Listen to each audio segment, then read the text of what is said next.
సర్వం విశ్వమయం గ్రూప్ సభ్యులకి ఆత్మ ప్రణామాలు తెలుపుతూ ముందుగా మనందరికీ గురువు గారైన బ్రహ్మశ్రీ పత్రిజ గారు అమ్మ స్వర్ణమాలమ్మను ఆహ్వానిస్తూ మరియు శక్తి సమేత సప్త ఋషులను ఆహ్వానిస్తూ మరియు విశ్వం యొక్క అనుగ్రహంతో మరియు శైలేష్ మాస్టర్ అనుగ్రహంతో ఈరోజు మనం సెషన్ ని మొదలు పెట్టుకుందాము. మనకి రాధా గారు శ్రీ గురు చరిత్ర గురించి 18వ అధ్యాయాన్ని వివరించబోతున్నారు. రాధా మేడం, మీకు సర్వం విశ్వమయం గ్రూప్ తరపున స్వాగతం, సుస్వాగతం ma'am. Thank you Rama madam. నాకు ఈ అవకాశం ఇచ్చినందుకు మీకు కృతజ్ఞతలు. శ్రీ గురు చరిత్ర 17వ అధ్యాయం నిన్న పారాయణం చేసుకున్నాము. నిన్నటి అధ్యాయంలో 17, 18, 19 అధ్యాయాలలో మనము నృసింహ సరస్వతి స్వామిగా శ్రీపాద వల్లభుల వారు 2వ అవతారము, ఆయన చూయించిన మహిమలు, అక్కడ పుణ్యక్షేత్రాలలో స్వామివారు ఆయన భక్తులను ఉద్ధరించిన విధానాల గురించి నిన్న తెలుసుకున్నాం మనము.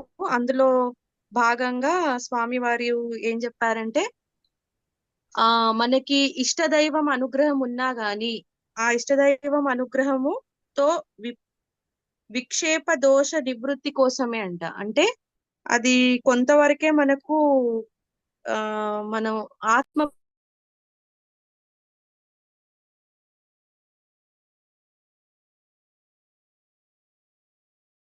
రాధా మేడం మ్యూట్ లో ఉన్నారు మీరు. రాధా మేడం మ్యూట్ కి వెళ్ళిపోయారు. హలో. Okay hello. ఆ, ఓకే ఆ, అంటే మన ఇష్ట దేవతను ఎంత మనం ఆరాధించుకున్నా గానీ మనకు ఒక గురువు తోడు లేనిదే ఆత్మజ్ఞానం పొందలేము అనేసి స్వయంగా అమ్మవారే చెప్పారన్నమాట. కొన్ని దశలలో మనం ఒక రామకృష్ణ పరమహంస గారిని తీసుకున్నా గాని, ఆయన కాళికామాత ఉపాసకుడు అయినా గాని ఆయనకు ఒక గురువు అవసరము ఏర్పడింది. అలాగే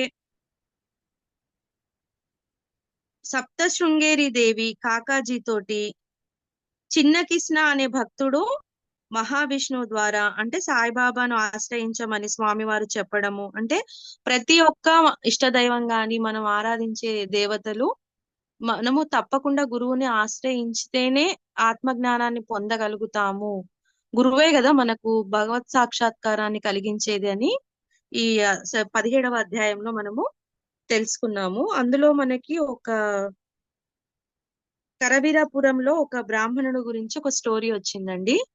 అందులో ఆ బ్రాహ్మణుడు ఒక అబ్బాయి పుత్రుడు ఉంటాడు. అతడు పుట్టగానే తల్లిదండ్రులు ఇద్దరు చనిపోవడము, అతని మేనమామ అతనికి ఉపనయనం చేయడము, ఆయన మందబుద్ధితో ఉండడం వల్ల వేదాలను అధ్యయనం చేయలేకపోవడము, ఇలా అబ్బాయి భిక్షాటన చేసుకొని బ్రతకడం, చావడానికి రెడీ అవ్వడము, మళ్ళీ ఆయనను ఊర్లో వాళ్ళందరూ నువ్వు ఎంత పండిత పుత్రుడు అయినా గాని నీకు అసలు భిక్షం ఎత్తుకున్నా అని నీ జన్మ వ్యర్థమే, నీకు చదువు లేదు, నువ్వు వేదాలను కూడా అభ్యసించలేకపోతున్నావు, నీలాంటి మూర్ఖుడు బ్రతికి ఉండడం కూడా ఎందుకు పనికిరాదు అని హేళన చేసినప్పుడు ఆయన అబ్బాయి ఏం చేస్తాడంటే ఒక నిమిషం కృష్ణానది తీరానికి వెళ్ళిపోయి అక్కడ అమ్మవారిని ఉపాసిస్తాడన్నమాట. అమ్మవారిని ఉపాసించినప్పుడు ప్రాయోపవేశము చేస్తాడు. ప్రాయోపవేశము అంటే ఇంకా కంప్లీట్ గా ఆహారం అన్ని వదిలేసుకొని అమ్మవారి కోసం కఠోరంగా ప్రార్థన చేస్తూ ఉంటాడన్నమాట. అమ్మవారు ప్రత్యక్షం కావాలి, ఆయనకి ఏదైనా దారి చూపించాలి అని. అట్లా 3 రోజులు చేసిన తర్వాత కూడా అమ్మవారు ప్రత్యక్షం కాకపోతే ఇంకా అప్పుడు ఆయన ఏం చేస్తాడంటే నాలికను కోసేయడము. తర్వాత అప్పుడు కూడా అమ్మవారు రాకపోతే అప్పుడు ఏమనుకుంటాడంటే మనసులో ఇంకా తన శిరస్సునే ఖండించేసి అమ్మవారి పాదాల దగ్గర అర్పించేసి ఇంకా ప్రాణాలు విడుస్తా అనుకునేసరికి అమ్మవారి దర్శనం ఆయనకు స్వప్నంలో జరుగుతుంది అన్నమాట.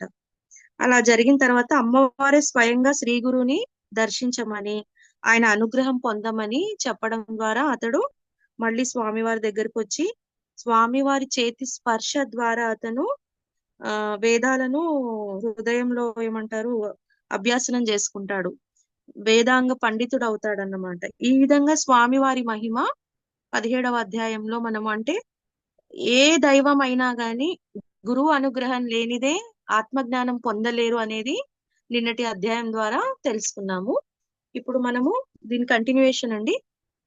శ్రీ గురు చరిత్ర 18వ అధ్యాయం. ఓం శ్రీ గణేశాయ నమః. ఓం శ్రీ సరస్వతే నమః. ఓం శ్రీ గురుభ్యో నమః. నామధారకుడు స్వామి శ్రీగురుని లీలలు ఇంకా వినిపించవలసింది అని ప్రార్థించాడు.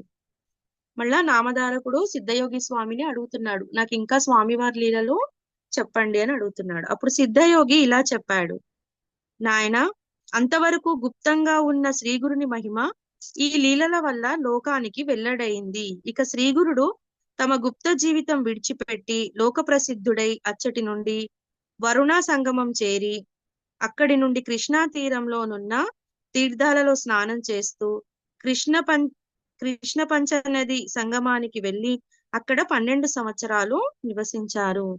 స్వామివారు ఇలా చేయబెట్టగానే మూర్ఖులకు కూడా పండితులు అయిపోతున్నారు అనే వార్తలు మొత్తము లోకమంతటా వ్యాప్తి చెందడంతో అక్కడ నుంచి స్వామివారు ఏం చేశారంట, గుప్తంగా ఉన్న స్వామివారు ఇంకా బయటికి వచ్చేసారన్నమాట.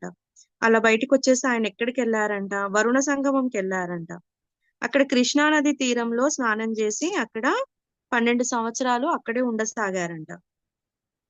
అక్కడ శివ, భద్ర, భోగవతి, కుంభి, సరస్వతి అని మహా పవిత్రమైన 5 నదులు ఒక్కటే కృష్ణా నదిలో కలుస్తాయి.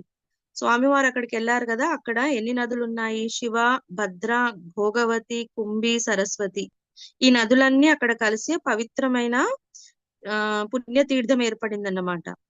అందువలన దీని మహిమ పురాణాలలో కూడా మనోహర తీర్థం అని ఎంతగానో కీర్తించబడింది. ఈ నదులన్నీ కలవడం వలన ఈ తీర్థాన్ని మనోహర తీర్థం అని చెప్పారంట.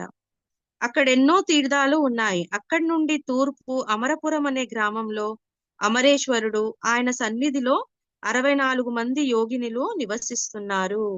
అక్కడనే అంట ఆ తీరాలు ఎన్నో చాలా ఉన్నాయంట. ఆ తీర్థాల దగ్గర తూర్పున ఉన్న అమరపురం అంటే నరసోబావాడి క్షేత్రం ఉంది కదండి, దాని అమరపురం అనేవారు. అప్పుడు అక్కడ అమరేశ్వరుడు ఉన్నారు, స్వామివారు ఉన్నారు, పరమేశ్వరుడు ఉన్నారంట. ఆయన సన్నిధిలో 64 మంది యోగినులు నివసిస్తున్నారు. ఈ సన్యాసుల్లో అక్కడ 64 మంది నివసిస్తున్నారంట స్వామివారి దగ్గర. అచ్చట అమరేశ్వర లింగము సాక్షాత్తు కాశీ విశ్వేశ్వరుడే. అమరేశ్వరుడు అంటే ఎవరో కాదు, సాక్షాత్తు పరమేశ్వరుడే అని చెప్తున్నారు. అక్కడ వేణి నదితో కలిసిన కృష్ణ దక్షిణ దిక్కుగా ప్రవహిస్తుంది. అక్కడ కృష్ణా నది ఉంది కదండి, అది కృష్ణా నది వేణి నదితో కలిసి దక్షిణం దిక్కుగా ప్రవహిస్తుందంట. అక్కడ ఉత్తర దిక్కున శుక్ల తీర్థము, ఉదుంబర వృక్షము దగ్గర పాపనాశ తీర్థము, కామ్య తీర్థము, వరద తీర్థము ఉన్నాయి. ఆ చుట్టుపక్కలన్నీ చాలా తీర్థాలు ఉన్నాయని ముందే చెప్పారు కదా. ఏమేమి ఉన్నాయంటే అక్కడ వృక్షము, ఉదుంబ వృక్షం దగ్గర పాపనాశి తీర్థము, కామ్య తీర్థము, పుణ్య తీర్థాలన్నీ ఉన్నాయంట. సంగమంలో శక్తి తీర్థము,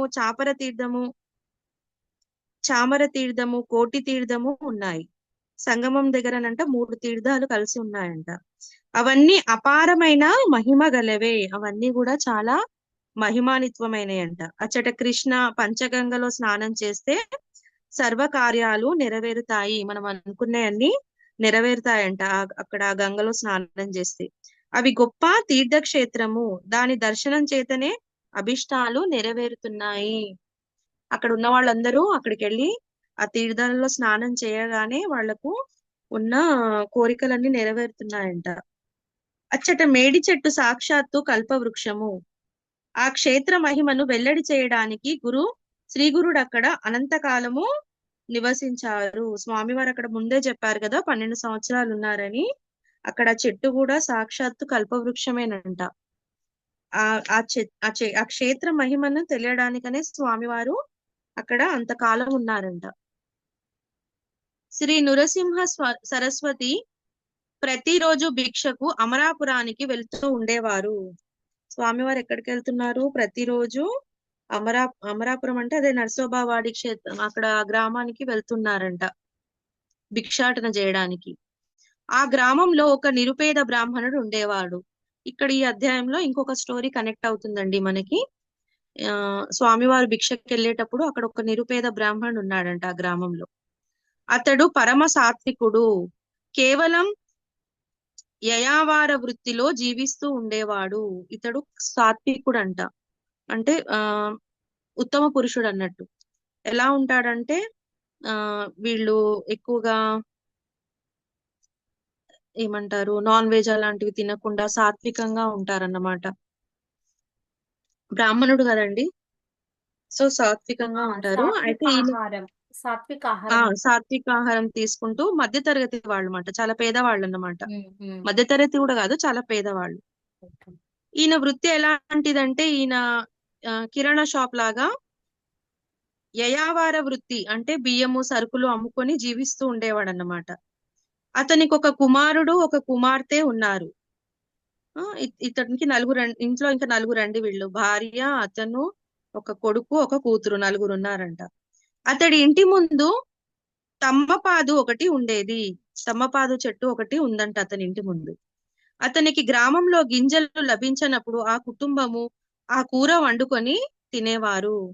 ఈయన అక్కడ చిన్న ఏదో వ్యాపారం లాంటిది చేసుకుంటూ అక్కడ పని చేసుకుంటూ ఉండేవాడు. ఆయనకి ఏ రోజైతే డబ్బులు రాలేదో ఆ రోజు ఏం చేసేవాడు, వాళ్ళ ఇంటి ముందే ఒక తుమ్మపాదు చెట్టు ఒకటి ఉండేదంట.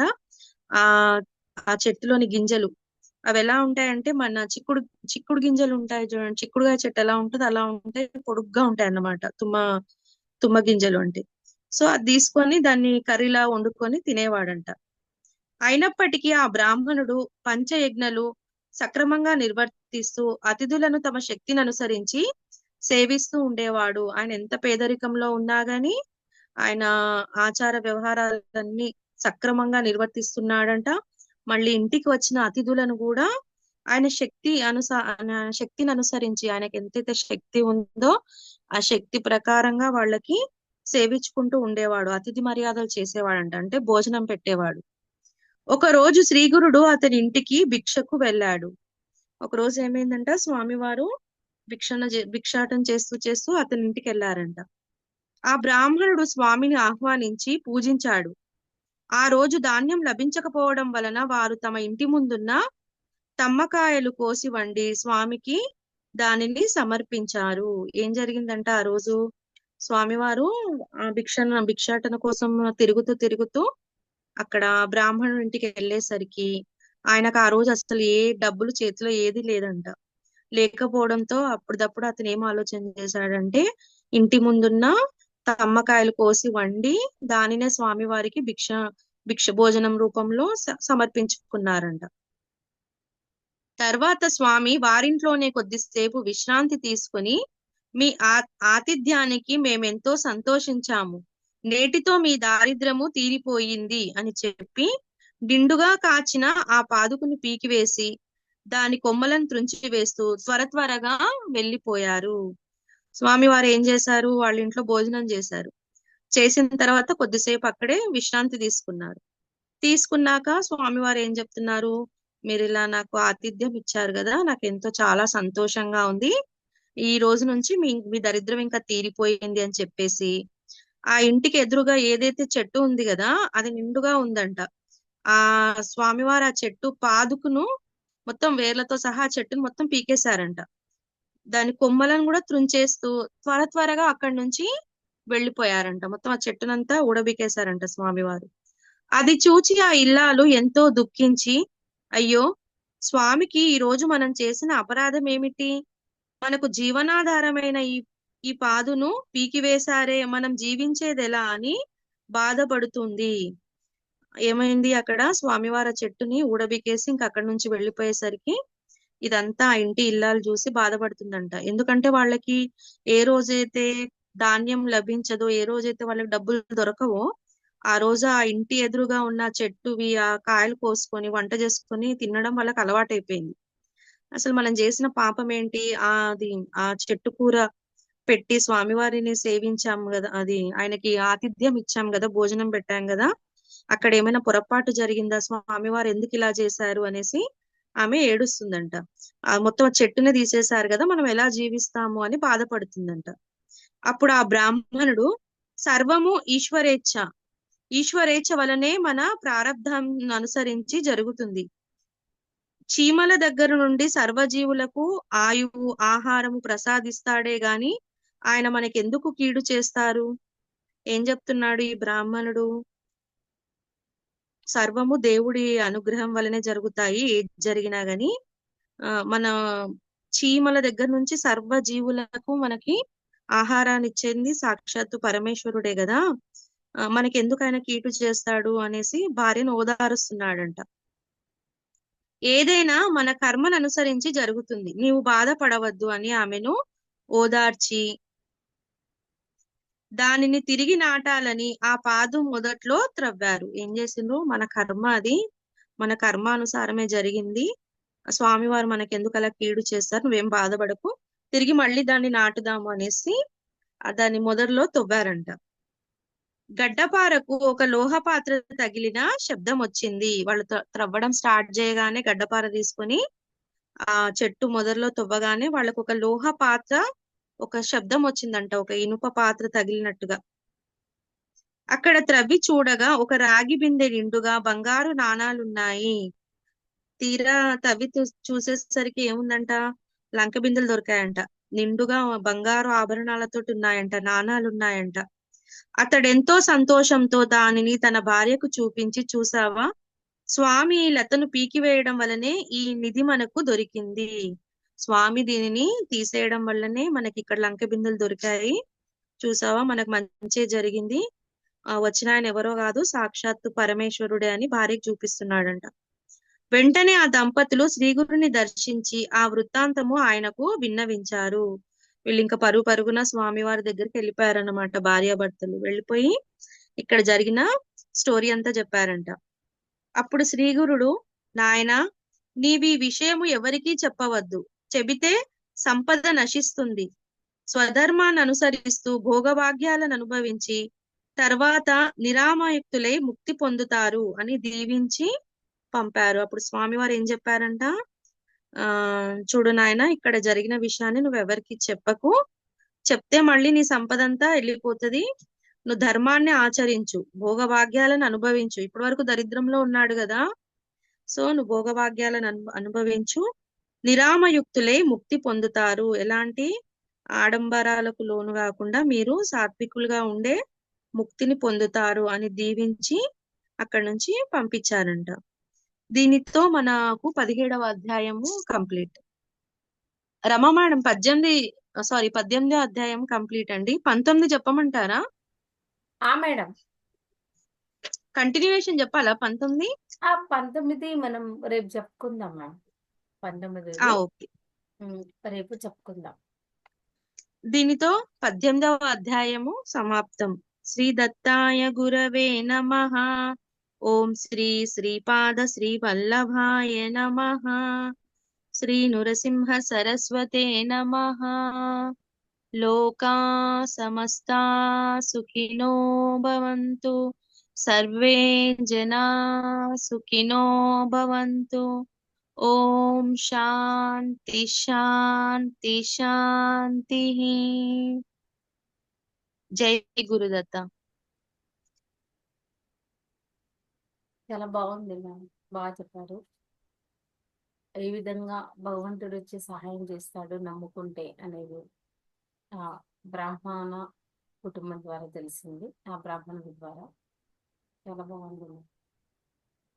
Padmaja ma'am, hello.